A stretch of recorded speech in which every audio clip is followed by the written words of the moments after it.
ഈ സൗഭാഗ്യം ഇപ്പൊ ശരിക്കും പറഞ്ഞാൽ സൗഭാഗ്യയുടെ ബാക്ക്ഗ്രൗണ്ട് എന്ന് പറയുമ്പോൾ നല്ല ഒരു എന്താ പറയാ ഒരു ആർട്ടിസ്റ്റിക് ബാക്ക്ഗ്രൗണ്ട് ആണ്. അമ്മയായാലും അമ്മയായാലും അച്ഛനായാലും. അതിന്റെ ഇടയ്ക്ക് ഈ സൗഭാഗ്യം എന്തുകൊണ്ട് ഫിലിമിൽ വന്നില്ല? എനിക്കെന്തോ അങ്ങനെ ഒരു ഇത് ഭയങ്കര കോൺഷ്യസ് ആണ്. എല്ലാരും നോക്കി നിൽക്കുമ്പോ എനിക്ക് അങ്ങനെ പെർഫോം ചെയ്യുന്ന ഡാൻസ് എനിക്ക് പറ്റും, പക്ഷെ ആക്ടിങ് എന്നെ കൊണ്ട് പറ്റൂല എന്നുള്ള ഒരു തോന്നൽ അങ്ങ് ഭയങ്കര ഡീപ്പ് റൂട്ടഡ് ആയിപ്പോയി.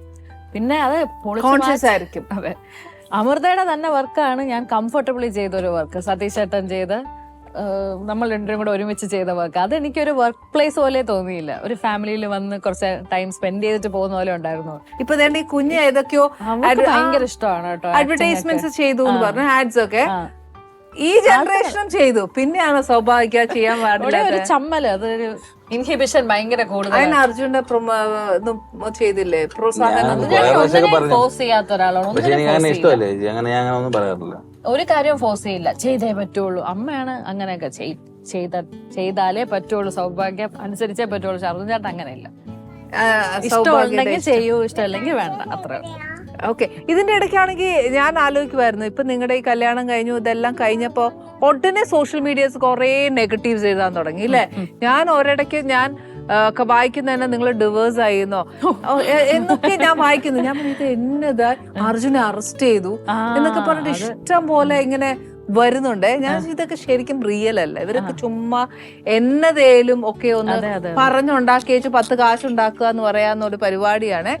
അവരുടെ ഉദ്ദേശം എന്താണോ 90% ഓഫ് ദ ടൈം അത് നടക്കാറുണ്ട്. നമ്മളെ ഒന്ന് വിഷമിപ്പിക്കുക എന്നുള്ളത് ഈ നെഗറ്റീവ് കമന്റ്സിന് സാധിക്കാറുണ്ട്. പക്ഷെ ആ വിഷമിപ്പിക്കുന്നതുകൊണ്ട് അവർക്ക് എന്ത് നേടാനല്ലേ ശരിക്കും? അതെ അതെ, ഞാൻ അതിനോടൊക്കെ ഒത്തിരി എതിരാ. ഇപ്പൊ എന്ത് നേടുന്നു അവരതുകൊണ്ട്? ഒരാളെ വേദനിപ്പിച്ചിട്ട് അല്ലെ? ഇപ്പൊ അർജുനെ കുറിച്ചാണെങ്കിലും താരേച്ചി പറയുന്നത് കംപ്ലീറ്റ് ഒരു മരുമോനായിട്ടല്ല. അർജുൻ ഇപ്പൊ താരേച്ചിക്ക് ഒരു മോനാണ്. മേ ബി സൗഭാഗ്യം പിന്നെ വരുന്നുള്ളൂ. ഞാനും ആരെങ്കിലും എന്തെങ്കിലും തോന്നുന്നു വിചാരിച്ചിട്ട് ഇങ്ങനെ അമ്മായിയമ്മ എന്ന് പറയാറുള്ളൂ. അമ്മായിമ്മ എന്ന് പറഞ്ഞാൽ ടീച്ചറിനെ സംബന്ധിച്ച് ഭയങ്കര വിഷമമാണ്. എന്റെ മേലെ അങ്ങനെ സംസാരിക്കരുതെന്ന് പറയും. ഇവരുടെ റിലേഷൻഷിപ്പിൽ ആക്ച്വലി ഒരു ചേഞ്ച് ഉണ്ടായിട്ടില്ല. പക്ഷെ ശരിക്കും അങ്ങനെ ശേഷമാണെങ്കിലും ഞാൻ എന്ന് തൊട്ട് അമ്മയും അർജുൻ ചേട്ടനും ടീച്ചർ സ്റ്റുഡന്റ് ആ ഒരു റിലേഷൻഷിപ്പ് കാണുന്നത് അതേപോലെ തന്നെയാണ് ഇപ്പോഴും. അതിനകത്ത് എന്തെങ്കിലും ഒരു എക്സ്ട്രാ കൂടുതൽ സ്നേഹം കാണിച്ചേക്കാം, എന്നാൽ കുറച്ച് കുറയ്ക്കാം, ഇങ്ങനെ ഒന്നും ഉണ്ടായിട്ടില്ല. അവർ അതേപോലെ വെരി റിയൽ ആൻഡ് ജെന്യുവൻ ആയിട്ട് പൊക്കോണ്ടിരിക്കും. പക്ഷെ ഈ പറഞ്ഞ പോലെ നമ്മളെല്ലാവർക്കും ഇഷ്ടപ്പെടണമെന്നില്ലല്ലോ അല്ലെ? അർജുൻ എന്നാ പറയാനുള്ള മറുപടി? അർജുനാണെ പച്ചയ്ക്ക് എല്ലാം പറയുന്ന ഒരു വ്യക്തിയല്ലേ? എന്തിനാ ചാക്കടി? ഇനി സത്യമായിട്ടും കുറച്ച് പറയാനുണ്ട്. പിന്നെ ഈ പറഞ്ഞ പോലെ ടീച്ചറൊക്കെ ഒറ്റയ്ക്കാണ്. അപ്പം ചിലപ്പോൾ ടീച്ചർ ഒറ്റയ്ക്ക് ഇരുന്ന് വായിച്ചിട്ട് ഇനി ഇതിൽ വിഷമിക്കുന്നുണ്ടോ എന്നുള്ളതൊക്കെ ആലോചിക്കുമ്പോഴാണ് തിരിച്ച് നമുക്ക് ഉള്ളത് നമുക്ക് പറയാൻ പറ്റാതെ പോകുന്നത്. എന്നാൽ ഇപ്പൊ ഇവിടെ പറയാവല്ലോ അവരോട് എന്നതേലും ഒരു മറുപടി, അങ്ങനെ ചെയ്യരുതെന്നെങ്കിലും നമുക്ക് പറയാവല്ലോ. നമ്മളെ അങ്ങനെ പറയുന്നവര് ഒരിക്കലും ഒരു നല്ല ഇന്റൻഷനോടല്ലല്ലോ പറയുന്നത്. അമ്മായിയമ്മയുടെ അങ്ങനെ ചെയ്യരുത് എന്ന് പറയുന്നവരടുത്ത് ഞാൻ എന്ത് പറയാനാണ്? അവരമ്മയുടെ ഇങ്ങനെ സ്നേഹത്തോടെ പെരുമാറലെന്ന് പറയുന്ന ഒരു കുറെ ആൾക്കാരുടെ അടുത്ത് എനിക്കൊന്നും പറയാനില്ല. അതിനകത്ത് വേറെന്തെങ്കിലും കാണുന്ന പറഞ്ഞാൽ അതെന്ത്? അപ്പൊ ഇവന്റെയൊക്കെ വീട്ടിൽ ഇവന്റെയൊക്കെ ഇങ്ങനത്തെ ആൾക്കാരെയൊക്കെ ഇവര് ഏത് കണ്ണുകൊണ്ടാണ് കാണുന്നത്? ഞാൻ അന്തം വിട്ട് ശരിക്കും. ഒരു നമ്മളിപ്പോ അങ്ങനെയുള്ള ഒരാളുടെ അടുത്ത് നമ്മളൊരു അനീതിയോ വൈഫിനെയോ ആരെങ്കിലും ഒരു ലേഡീനെ കൊണ്ടുപോകും. അപ്പൊ ഇവൻ എന്ത് കണ്ണുകൊണ്ടാണ് കാണുന്നത്? അപ്പൊ ഒരിക്കലും ഇവൻ ഒരാളെ ദേഹത്ത് തോളി കേടൂലേ? അതാണ് എന്റെ ചോദ്യം. അപ്പം എനിക്കത് മനസ്സിലാവുന്നേയില്ല. ഞാൻ എന്റെ അമ്മയുടെ അടുത്ത് ഇങ്ങനെ തന്നെയാണ്, എന്റെ ചേട്ടത്തിയുടെ അടുത്ത് ഇങ്ങനെ തന്നെയാണ്, എന്റെ കൂടെ ഉള്ള എല്ലായിടത്തും അങ്ങനെ തന്നെയാണ്. എന്റെ കൂടെ ഉള്ളവരടുത്തേ ഞാൻ അങ്ങനെ ഉള്ളൂ. ഈ പറയുന്നവരുടെ വീട്ടിൽ പോയി ഞാൻ ഒന്നും ചെയ്യുന്നില്ലല്ലോ.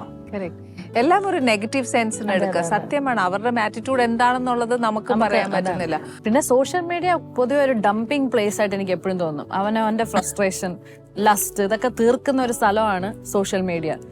എന്തെങ്കിലുമൊക്കെ ഫ്രസ്ട്രേഷൻ ഉണ്ടെങ്കിൽ ആ 10 പേരെ ചീത്ത വിളിച്ച് അല്ലെങ്കിൽ കുറച്ച് ഹാപ്പി ആയിട്ടിരിക്കുന്നവരെ ഒന്ന് താഴെ ഡൗൺ ആക്കാം. അതിനേക്കാളും കൂടുതൽ ചേച്ചി തോന്നുന്നത് ഈ സോഷ്യൽ മീഡിയ ചില ആൾക്കാർ നമ്മളെ വളരെ കൂടെ നിൽക്കുന്നു എന്ന് നമ്മൾ വിചാരിക്കുന്ന ആൾക്കാർ ഈ നെഗറ്റീവ് കമന്റ് വായിച്ചിട്ട് നമ്മൾ ഓരോ കമന്റ്സ് പറയും. നിങ്ങളുടെ വീഡിയോ കാണുമ്പോൾ ഞാൻ നെഗറ്റീവ് കമന്റ്സ് എടുത്ത് നോക്കുന്നത് ഭയങ്കര രസമാണ്. അപ്പോഴാണ് നീ ഇങ്ങനെയാണ് നമ്മളെ കാണുന്നത് എന്ന് നമ്മൾ മനസ്സിലാക്കുന്നത്. നമ്മൾ ഒട്ടുമേ വിചാരിക്കില്ല അവർ അങ്ങനത്തെ ഒരാൾക്കാരാണ്. നമ്മളെ ഭയങ്കര സ്നേഹമാണ്, നമ്മളെ എല്ലാവരും വിളിച്ച് പരിചയപ്പെടുത്തുന്ന എല്ലാം ചെയ്യുന്നത്. പക്ഷെ നിങ്ങളെ കമന്റ്സ് കാണുമ്പോൾ നമ്മൾ ചിരിക്കും, നമ്മളെ വീട്ടിലെല്ലാരും ചിരിച്ച് കൂടെ ഉള്ളവരുടെയും ട്രൂ കളേഴ്സ് നമുക്ക് അപ്പം മനസ്സിലാവും. അവര് എല്ലാം പറഞ്ഞിട്ട് ഇങ്ങനെ ചോദിച്ചിട്ട് എന്ത് ഞാൻ പറഞ്ഞ അവന് തലയ്ക്ക് സുഖമില്ലാത്തുണ്ടെന്നൊക്കെ പറയുമ്പോൾ ഇനി നിങ്ങൾ അങ്ങനെ വീഡിയോയിൽ അങ്ങനെ ചെയ്യണ്ട കേട്ടോ. ഈ വീഡിയോയ്ക്ക് വേണ്ടിയാണ് നമ്മൾ ജീവിക്കുന്നത്. നമ്മൾ ചിലപ്പോൾ അറിയാതെ ഈ സംഭവം എന്ന് പറഞ്ഞാൽ ടീച്ചർ എങ്ങനെ കാണിച്ച സംഭവം എന്ന് പറഞ്ഞാൽ ഞാൻ ഒരു ബൈക്ക് വാങ്ങിച്ചപ്പോൾ എനിക്ക് ബൈക്ക് ഇഷ്ടമാണെന്ന് ടീച്ചറിനെ അറിയാം. അപ്പോൾ ടീച്ചറിനടുത്ത് ഞാൻ പറഞ്ഞില്ല. അപ്പോൾ അന്ന് കണ്ടപ്പോഴാണ് ഞാൻ പറഞ്ഞത്, ഞാനേ ബൈക്ക് ബുക്ക് ചെയ്തിരുന്നില്ലേ? നീ ബുക്ക് ചെയ്താ? അപ്പം ഞാൻ ബുക്ക് ചെയ്ത് അത് ഇപ്പൊ 2 മാസമായി, ഇന്നിപ്പോ അത് കിട്ടും, ഞാൻ ഇന്ന് എടുക്കാന്ന് വിചാരിക്കുന്നു എന്ന് പറഞ്ഞു. അപ്പം നീ എൻ്റെ അടുത്ത് പറഞ്ഞില്ല നീ ഇനി ഒന്നും മിണ്ടണ്ടെന്ന്. അപ്പൊ ഞാൻ ഇതുപോലെ സൗഭാഗ്യ വിളിച്ചാൽ സൗഭാഗ്യ ടീച്ചർ കലിപ്പായി പറയാത്തോണ്ടെന്ന് പറഞ്ഞു. അപ്പൊ സൗഭാഗ്യ കറക്റ്റായിട്ട് വന്ന് എന്നെ ഹെൽപ്പ് ചെയ്ത്. നീ പറയാത്ത ഭയങ്കര മോശമായി പോയി അമ്മയുടെ അടുത്ത്, ഒന്നുമില്ലേ നീ അമ്മയുടെ അടുത്ത് പറയണമായിരുന്നു എന്ന് പറഞ്ഞ് നല്ല എരിയേറ്റ് വെച്ചെന്ന്. അപ്പൊ ടീച്ചർ ഇങ്ങനെ കുറെ നേരം ഞാൻ പറഞ്ഞു ഇല്ല നീ ഇനി ഒന്നും പറയണ്ടതാണ്. അപ്പം ടീച്ചർ ഞാനല്ലേ ഇപ്പൊ പറഞ്ഞു, വേറെ ആരും അല്ലല്ലോ. അപ്പൊ ഇല്ലില്ല എനിക്കൊന്നും കേൾക്കണ്ട അങ്ങനെ കാണിച്ചു. ഞാൻ അത്രേ ഉള്ള ആ കോൺവെർസേഷൻ കട്ട് ചെയ്യാൻ വേണ്ടി കാണിച്ചു. അപ്പൊ അതിനി എന്തോ പറയാ, ഞാൻ ഇനി അത് ക്യാമറ ഉണ്ടായിരുന്നു ആലോചിച്ചിട്ട് മറ്റേ മറ്റേ മെസ്സേജ് അയക്കും. എന്തായാലും അർജുനോട് വർത്താനം പറയുമ്പോ ഉണ്ടല്ലോ അർജുന റിയാക്ഷൻ വരുന്നുണ്ട് ഫേസിനകത്തേക്ക് നല്ലോണം അല്ലേ. സത്യം എങ്ങനെ റിയാക്ട് ചെയ്യണമെന്നൊരു അതാ നമുക്കൊരു കാര്യം ചെയ്താലോ, അച്ഛന് ഭക്ഷണം കൊടുത്തു സമാധാനിപ്പിച്ച് സംസാരിച്ചാലോ. ഭക്ഷണം കൊടുത്ത എനർജി കയറും. അതെ അല്ല അർജുന്റെ എന്താന്നുള്ളത് നമുക്കും റിയാക്ട് ചെയ്യണ്ടേ അല്ലെ, നമുക്കും നോവുമല്ലോ അല്ലെ അർജുൻ. നമുക്ക് ഭക്ഷണം കഴിച്ചുകൊണ്ടൊന്ന് റിയാക്ട് ചെയ്യാം. ഇനി സൗഭാഗ്യം തണുത്തായിരിക്കുന്നത്, നമുക്കൊന്ന് എന്നോടൊക്കെ ഒന്ന് മറുപടി പറയാം. ഡൈനിങ്ങിലോട്ട് പോയാലോ? അല്ലെ കൊച്ചു മിക്കാർ ഇവിടെ എല്ലാം വേണം. Ali's Kitchen. Let's cook with love.